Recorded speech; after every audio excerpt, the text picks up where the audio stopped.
Namaskar. A warm welcome to World News, an Indian perspective on All India Radio. This is Ramya and with me is R.S. Raghu bringing glimpses of the major developments of the day from across the globe. Over the next half an hour, we shall bring you the latest from the world of politics, economy, sports, entertainment and more. The headlines: Sri Lanka President Gotabaya Rajapaksa and the entire cabinet to resign to make way for a unity government. In Japan, ruling Liberal Democratic Party and its junior coalition partner, Komeito, score major victory in parliamentary elections. India's Prime Minister Narendra Modi unveils national emblem cast on the roof of the new Parliament building. India's Defence Minister Rajnath Singh launches 75 newly developed artificial intelligence products in New Delhi. Reserve Bank of India introduces additional arrangement in settling international trade payments in Indian rupees.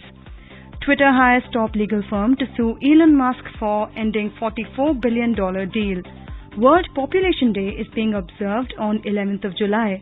Indian shooter Arjun Babuta wins 10-meter air rifle gold at ISSF World Cup in Changwon, South Korea. And in cricket, India to take on England in first ODI of 3-match series at Kennington Oval on Tuesday.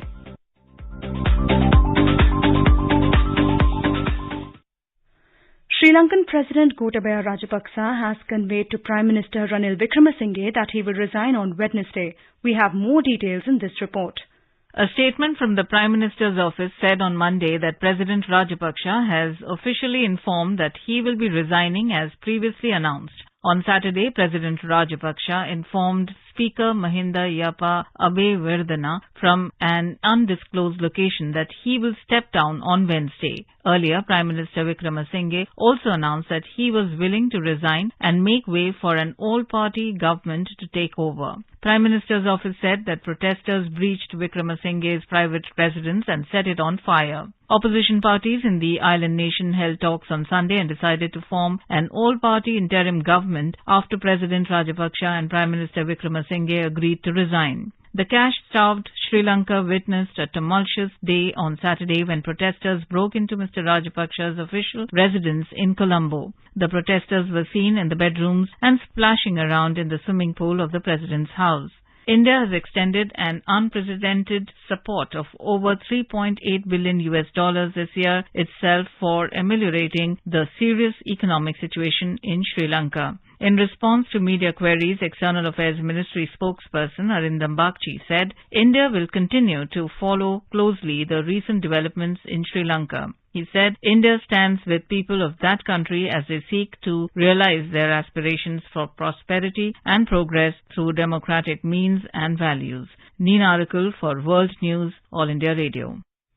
In today's Hotspot section, we bring you a discussion on developments in Sri Lanka. In Conversation are Ashok Sajjanhar, former diplomat, and Manish Anand, journalist.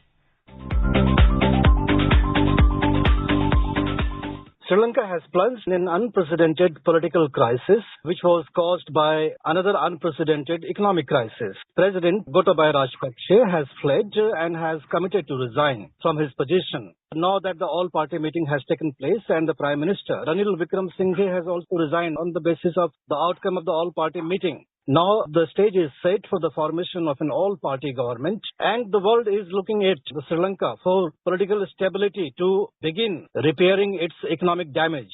Ambassador Sajjanhar, political stability is the bare minimum requirement, I suppose, for the multilateral agencies to begin talking to Sri Lanka again. How do you see the roadmap ahead? Yes, you're very right, Manish, that first Sri Lanka has to get its political act together, and only after that will able to get the economy on track. It is a great tragedy in terms of what is happening in Sri Lanka, because Sri Lanka is a middle-income country. Literacy rates are very high. People are educated. People are technically qualified and trained. And for that country to come to this pass within a space of about 3 years, that is totally unprecedented and highly regrettable. Of course, there are a number of reasons, both international, geopolitical, as well as, most importantly, the role of the president and his clan, his brothers. Also, the role that China has played as far as its support to some of the unviable, uneconomic projects in the country are concerned. But your question about the way forward is very important at this stage because the people, the leadership and the world over, people are looking at as to what is happening in Sri Lanka. So yesterday at the all-party meeting that was held, it was decided that both Prime Minister Ranil Wickremesinghe as well as the President Gotabaya Rajapaksa, both of them would be asked to leave their offices, although Prime Minister Ranil Wickremesinghe did object to this to begin with because he has been in office just for about 2 months or so, and he has not really had any role to play whatsoever in the country coming to such a sorry pass. But then it was thought that the new all-party government would like to start on a fresh slate. So he has also agreed to go. And the Speaker of the Parliament will be the new interim president for the next 1 month or so, during which a regular president would be elected. But I think the ball really would be in the court of the all-party government, and who would take measures in terms of getting support and assistance from the IMF, getting support from international agencies, as also other partners of Sri Lanka, like India has gone out of its way to support Sri Lanka and many other countries. But before all of that comes, it would also be necessary to bring in political stability and to urge the thousands of protesters who have come from all over the country and who have congregated in Colombo that they should go back and they should give an opportunity to this new all-party government to put the house in order and to resolve the crisis that confronts Sri Lanka at this stage. Ambassador Sajjanhar, we are reminded of the events which unfolded on May 4, 1998 in Indonesia, when President Suharto was there, and for a month violence and damages to the properties which took place there in that country. That was again on the basis of very dictatorial sort of government out there. But fortunately, we are not seeing a repeat of those sort of incidents in Sri Lanka. People are much restrained. Do you appreciate the conduct of the people so far in Sri Lanka? Yes, I think it is commendable because so far it has been by and large a peaceful protest. The protests have been going on for more than 90 days now, and every day thousands of protesters have come and they have collected in the central part of Colombo in Galle Face, and they have been protesting. They have been asking the Rajapaksa brothers to go. We saw the Prime Minister, the elder brother of the President. He left his post on the 9th of May. And at that time, there was a little bit of violence and destruction of property. But that was really instigated by the followers of the Prime Minister Mahinda Rajapaksa. And after that, again, it became peaceful. There was no major violence that could be seen. It was only the day before yesterday that things really got out of hand. There was a call that had been given by a number of groups and political organizations for people to collect in Colombo to protest against the continuation of Gotabaya Rajapaksa, the president. And sensing that there was bound to be trouble as a result of the very difficult economic situation in the country, Gotabaya Rajapaksa also appears to have fled on the evening of Friday, and his whereabouts are still not known. It is regrettable that the personal house of the Prime Minister Ranil Wickremesinghe, that was burnt down. And this is, I think, a sign of the anger and the desperation and the frustration of the protesters. But this was, I think, the only aberration that has taken place. While otherwise, for most part, by and large, the protests have been peaceful. But now I think to redeem themselves, the protesters should go back peacefully, go back to their homes. And the new government, as soon as it is established, the all-party government, they should work in terms of getting some immediate relief for the people. I think one complicating factor here is that although Ranil Wickremesinghe has said that he is willing to resign right away, the president still maintains that he is going to resign only on the 13th. Now, I'm really not able to comprehend what is the sanctity or relevance or significance of 13th of July. If he knows that the whole country is against him, they have come out in thousands to protest against him, his brothers, his family, his clan, his policies, I think it behooves upon him that he should tender his resignation right away. In fact, Gotabaya Rajapaksa should have tendered his resignation several months ago, but he just wanted to hang on to the position of power and authority, and that has been unfortunately to the detriment of the country, and it has not helped him also. If he had resigned and gone out of the scene, the manner in which Gotabaya Rajapaksa has fled reminds me of the manner in which Imran Khan was thrown out just a few months ago, because it was quite clear that he had lost the majority in the parliament. But he also stuck on to his position, and he tried all types of machinations through the deputy speaker and all the others to stick to his position of power. But then ultimately he also had to go, and Gotabaya Rajapaksa had to unfortunately go in very difficult and unsavory circumstances. Indeed, Ambassador Sajjanha. But we also look back and see that China had a clear strategy to encircle India in the Arabian Sea, in the Indian Ocean and the Bay of Bengal. The way they trapped Nepal, Maldives, Sri Lanka, Pakistan in their date trap. So now, can we say that the Chinese date trap policy in the Indian subcontinent has failed and the neighboring countries should draw a convincing lesson for future? I think this should be quite clear not only to India's neighbors, not only to the countries in South Asia, but I think around the world where the Belt and Road Initiative is being taken forward. I don't know what the exact count is, but the Chinese authorities seem to mention that there are more than 60 or 70 countries that are engaged with China, and they are not only in Southeast Asia, not only in South Asia, but also in Africa, and go as far as South America and even Europe. So I think this should really be a wake-up call. This should be a warning sign for all countries that this is what China's debt trap can lead countries into. And in the case of Sri Lanka, what has happened is that as far as the Hambantota port is concerned, you are right when you say that it is China's strategy of constructing a string of pearls around India. So they have the Gwadar port in Pakistan, they wanted to have something in Maldives, Hambantota in Sri Lanka, Chakfu in Myanmar, Djibouti out there in the west.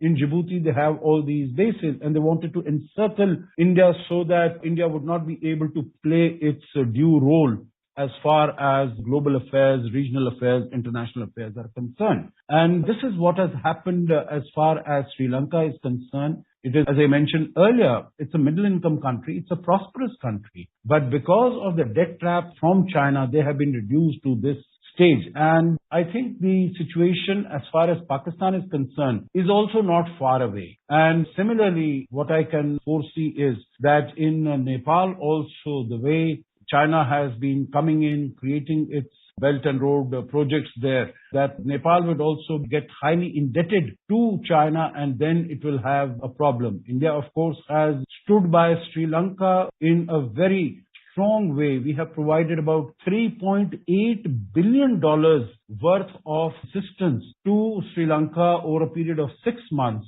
I think it would be useful to remember that India had invested in Afghanistan about $3 billion over 21 years.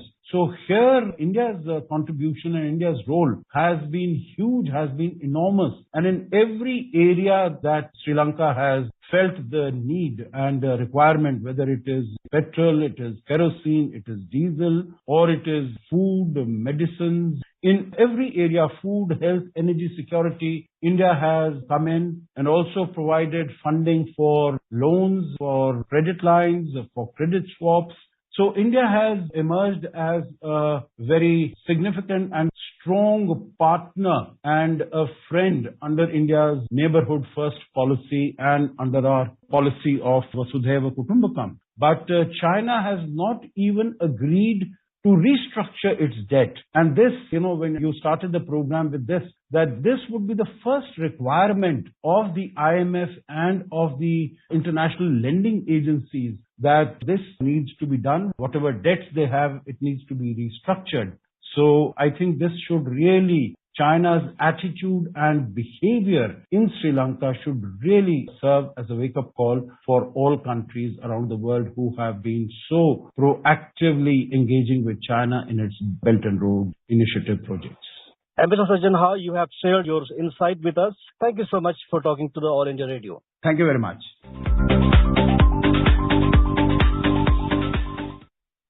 In Japan, ruling party and its coalition partner have scored a major victory in parliamentary election. The Liberal Democratic Party and its junior coalition partner, Kumito, raised their combined share in the 248-seat chamber to 146, far beyond the majority in the elections for half of the seats in the upper house. Japanese Prime Minister Kishida Fumio said he was grateful for the outcome. He promised to address the biggest issues facing the nation, including the pandemic, Russia-Ukraine conflict, and the soaring cost of living. He also vowed to revive the Japanese economy. He said he will also steadily push for reinforcing Japan's national security as well as a constitutional amendment. The election was held just 2 days after former Prime Minister Shinzo Abe was shot dead during a campaign event on Friday. India's Prime Minister Narendra Modi unveiled the national emblem cast on the roof of the new Parliament building on Monday. He also interacted with the Shramjeevis involved in the construction work of the new Parliament. The national emblem is made of bronze with a total weight of 9,500 kilograms and is 6.5 meters in height. It has been cast at the top of the central foyer of the new Parliament building. A supporting structure of steel weighing around 6,500 kilograms has also been constructed to support the emblem. The concept sketch and the process of casting of the national emblem on the roof of the new Parliament building has gone through 8 different stages of preparation, from clay modelling and computer graphic to bronze casting and polishing. Prime Minister Narendra Modi will inaugurate and lay foundation stone of various development projects worth more than 16,000 crore rupees at Devghar in Jharkhand on Tuesday.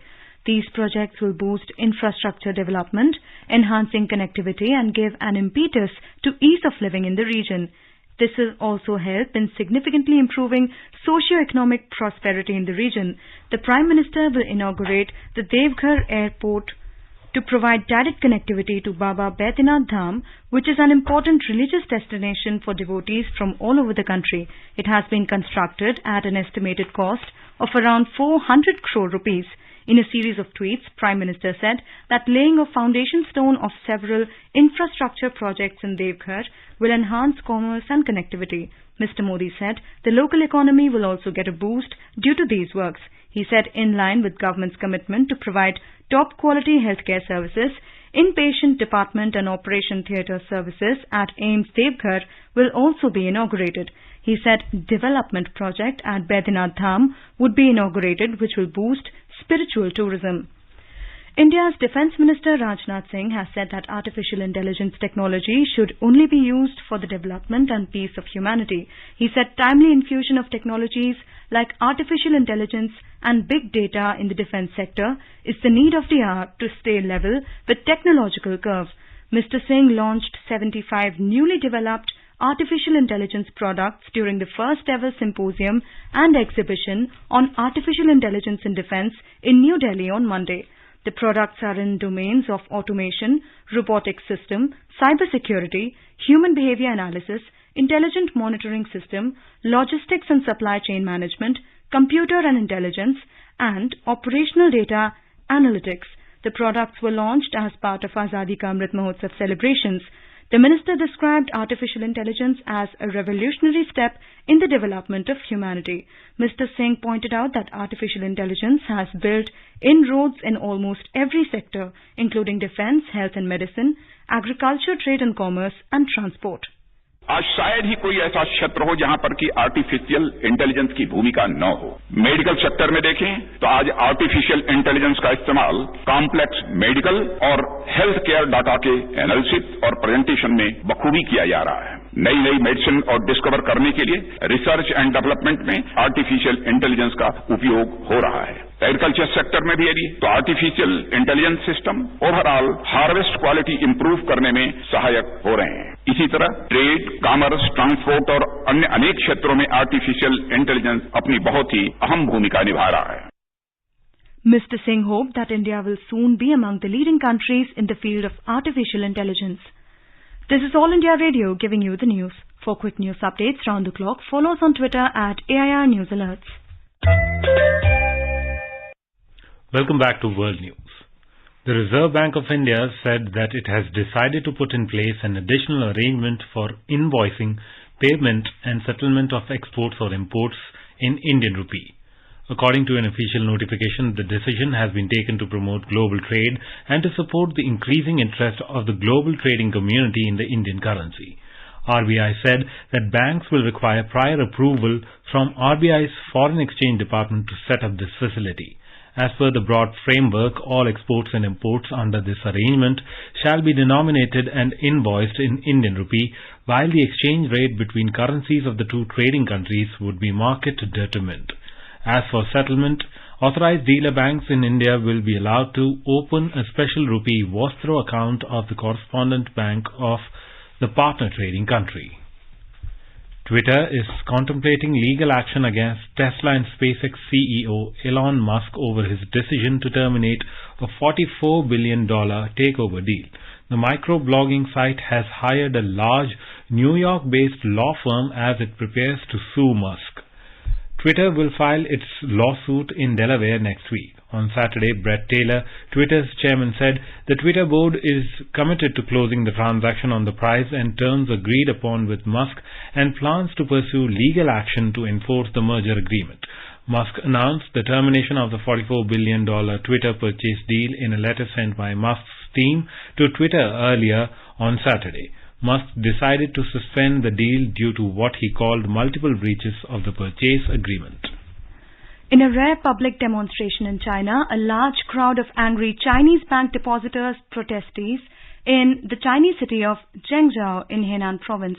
Crowds demonstrated against alleged corruption by local officials and demanded their life savings back from banks that have frozen their deposits.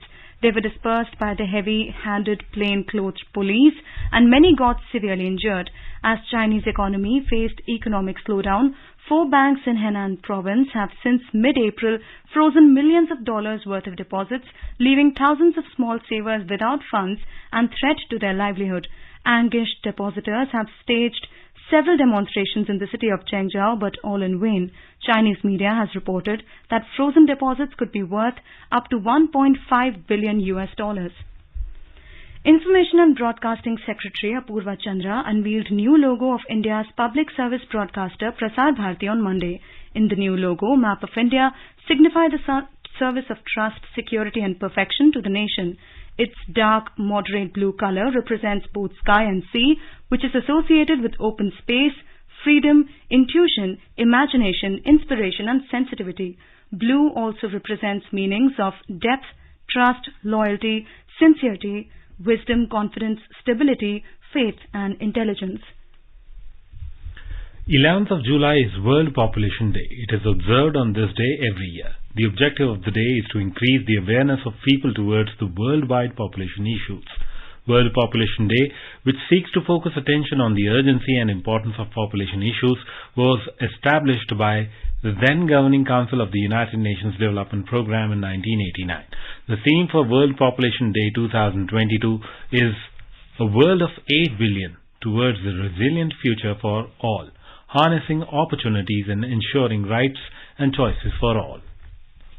In shooting, India's Arjun Babuta has won his first gold medal at the International Shooting Sport Federation ISSF World Cup stage by defeating Tokyo 2020 silver medalist Lucas Kozinski of USA 17-9 in the final at the International Shooting Sport Federation ISSF World Cup in Changwon, South Korea today.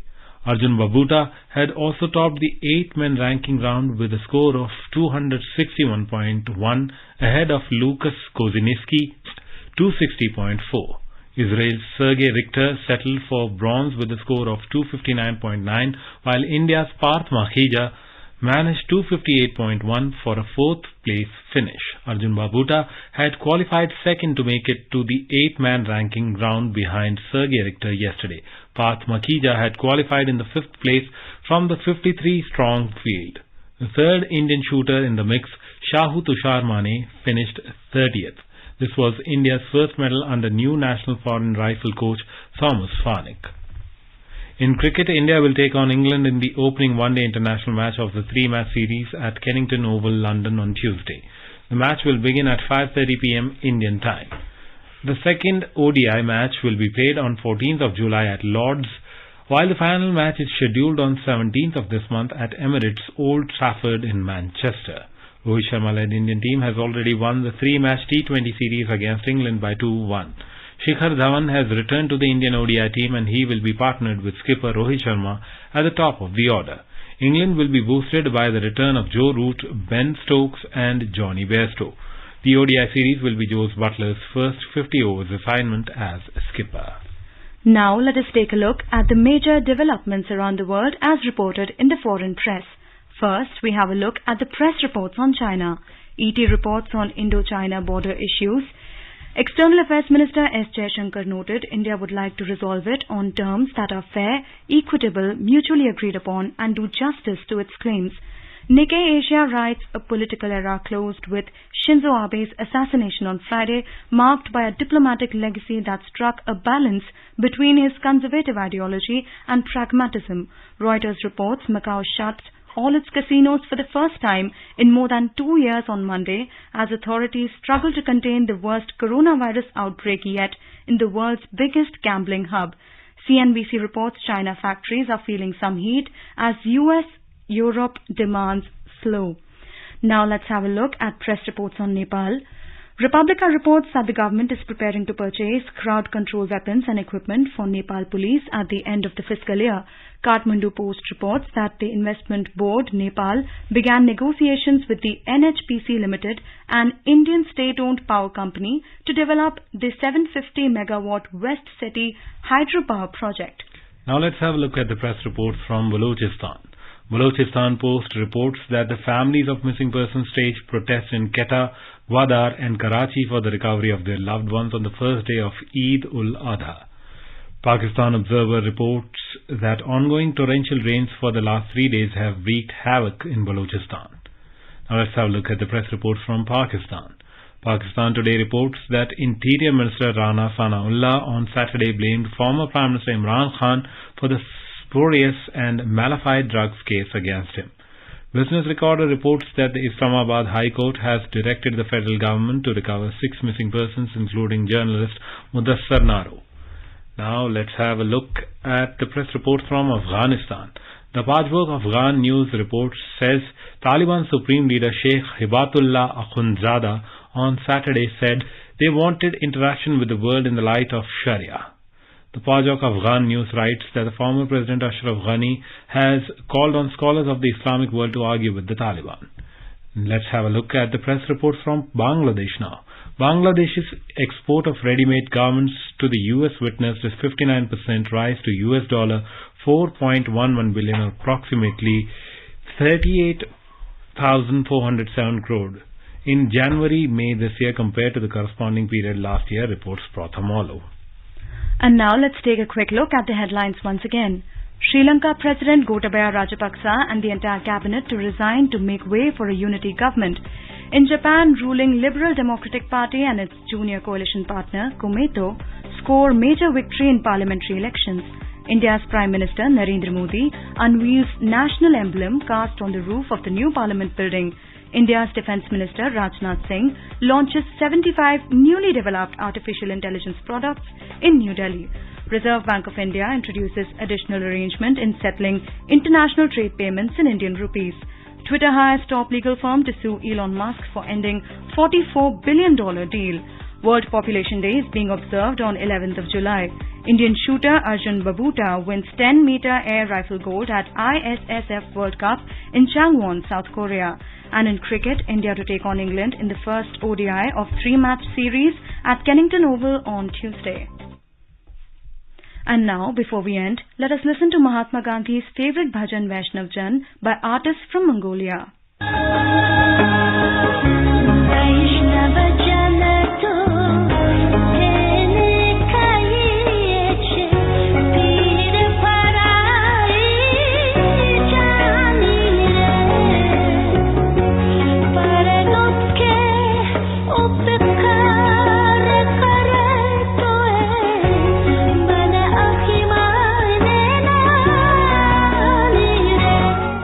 With that, we end this bulletin. We'll be back at the same time tomorrow with the next edition of World News.